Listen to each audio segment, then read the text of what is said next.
নাগরিকদের নিয়ে কনভেনশন, তাদের কাছ থেকে মতামত চাওয়া হবে কীভাবে কী কাজ করা হবে। কনভেনশনে পৌরসভা চেয়ারম্যান তো অবশ্যই থাকবেন, সঙ্গে ওয়ার্ড কাউন্সিলর যুক্ত করে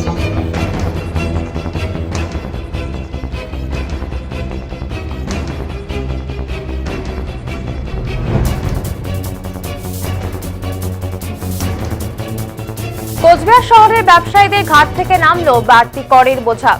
বর্ধিত কর প্রত্যাহার করল কোচবিহার পৌরসভার নবনিযুক্ত পৌরপ্রধান দিলীপ সাহার নেতৃত্বাধীন পৌর বোর্ড।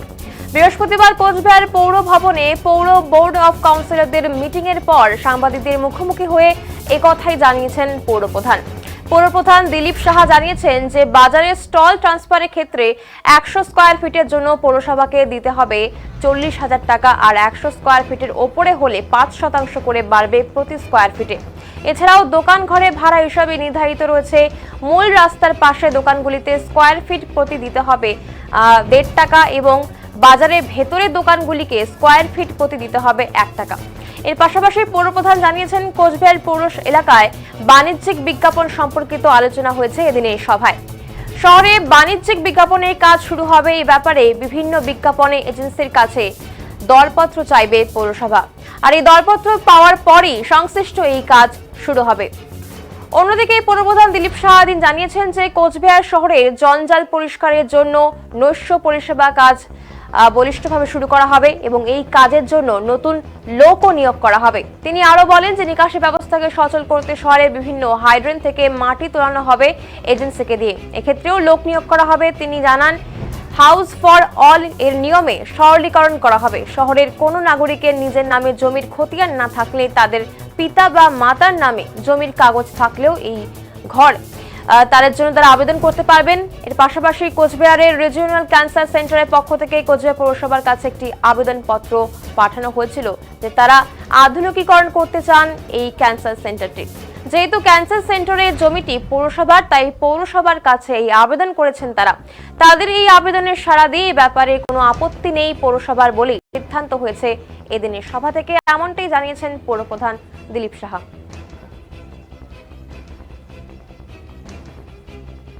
কোচবিহার পৌরসভা বাজারের দোকান ঘরের, যেটা জানেন আমাদের ব্যবসায়ীদের সঙ্গে আলোচনা করে সেটা হয়েছে ট্রান্সফার সংক্রান্ত আলোচনা। কারণ যেহেতু মালিক হচ্ছে, দোকানের মালিক হচ্ছে পৌরসভা, মিউটেশন শব্দটাই ঠিক নয়, ঠিক আছে, সেটা ট্রান্সফার হবে, স্টল ট্রান্সফার। বাজারের দোকান ঘরের যে ট্রান্সফার, সেই ট্রান্সফারের ক্ষেত্রে 40,000 টাকা হচ্ছে 100 স্কোয়ার ফিট, ঠিক আছে, এবং 100 স্কোয়ার ফিটের উপরে যদি হয় 5% করে বাড়বে কি হচ্ছে পার স্কোয়ার ফিট। আর কোচবিহার পৌরসভা বাজারের দোকান ঘরের ভাড়া সংক্রান্ত আছে, সেটা আমরা আগে বলেছিলাম যে বাইরের মানে রাস্তা, মেন রাস্তার ধারে যেগুলো আছে সেখানে হচ্ছে 1.5 টাকা, আর ভেতরে হচ্ছে বাজারের ভেতর দিকে হচ্ছে সেটা হচ্ছে 1 টাকা।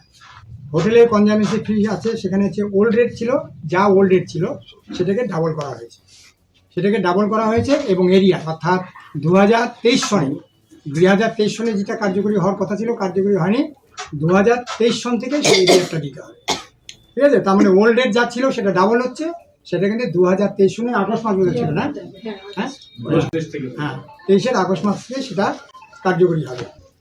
পৌর এলাকার বাণিজ্যিক বিজ্ঞাপন বিষয়ে আলোচনা হয়েছে, আগামী দিনে বাণিজ্যিক বিজ্ঞাপন শুরু হবে, তার জন্য আমরা বিভিন্ন এজেন্সির কাছে দরপত্র চাইব এবং দরপত্র পাওয়ার পর তারপর আমরা সেই অনুযায়ী ঠিক করব। আমাদের এজেন্ডার মধ্যে একটা ছিল কঠিন বর্জ্য ব্যবস্থাপনা, সলিড ওয়েস্ট ম্যানেজমেন্ট বলে, জঞ্জাল পরিষ্কারের জন্য নৈশ পরিষ্কার, যেটা আমাদের অলরেডি চলছে, কিছু পরিমাণ হলেও চলছে, সেটাকে আরও ব্যাপক রূপ দেওয়া। তার জন্য প্রয়োজনীয় সমস্ত গাড়ি, ভ্যান এবং লোক নিয়োগ করা হবে, ঠিক আছে, সেটা আমাদের সিদ্ধান্ত হলো আজকে।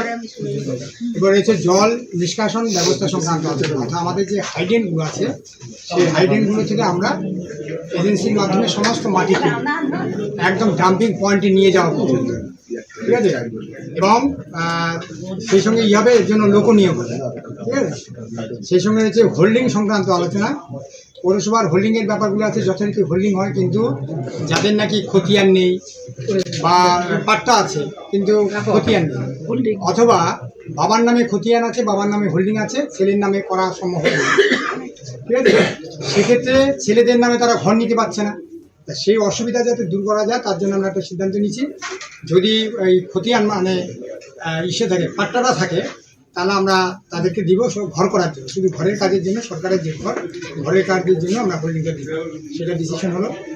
আর কোচবিহার রিজিওনাল ক্যান্সার সেন্টারের থেকে একটা আমাদের কাছে চিঠি আসছিল, কারণ ওই জমিটা হচ্ছে আমাদের পৌরসভার জমি, সেই কারণে ওরা একটা আধুনিকীকরণ, আধুনিক যন্ত্রপাতি, বিল্ডিং কনস্ট্রাকশন করবে, নো অবজেকশনের প্রয়োজন ছিল। আমরা নীতিগতভাবে সেটা সমর্থন দিয়েছি, এখানে আজকে বোর্ড মিটিংয়ে পাস হয়েছে, যেহেতু ঠিক আছে greater interest of the cancer patient, তাদের জন্য আমরা ওইটা অনুমোদন দিচ্ছি। ওখানে যদি বড় ধরনের কোনো কনস্ট্রাকশন করে, নতুন মেশিনারি ইত্যাদি আনে, রাস্তাঘাটের সংস্কার করে, তাহলে আমাদের কোনো আপত্তি থাকবে না। আর কোচবিহার পৌরসভার স্থায়ী কর্মীদের পদোন্নতি বিষয় নিয়ে আলোচনা হয়েছে, সেখানে 46 আমাদের যে পৌরকর্মী আছে তাদের পদোন্নতির জন্য ডিএলবির কাছে পাঠানোর প্রস্তাব নেওয়া হয়েছে, ঠিক আছে। এবং পৌরসভা কোচবিহার পৌর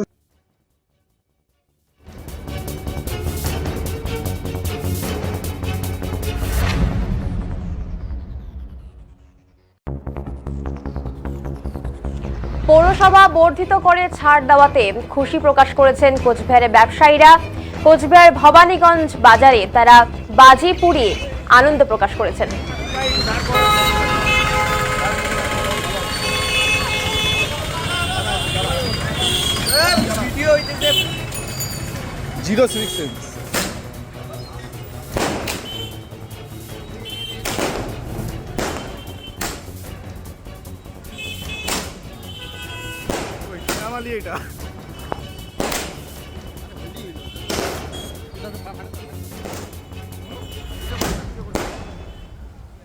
তৃণমূল কংগ্রেসের কোচবিহার জেলা সভাপতি এবং কোচবিহার পৌরসভার পৌর প্রধানকে এদিন ধন্যবাদ জ্ঞাপন করেন কোচবিহার জেলা ব্যবসায়ী সমিতির সাধারণ সম্পাদক সুরজ কুমার ঘোষ। আজকে কুচবিহারের ব্যবসায়ীদের খুব আনন্দের দিন।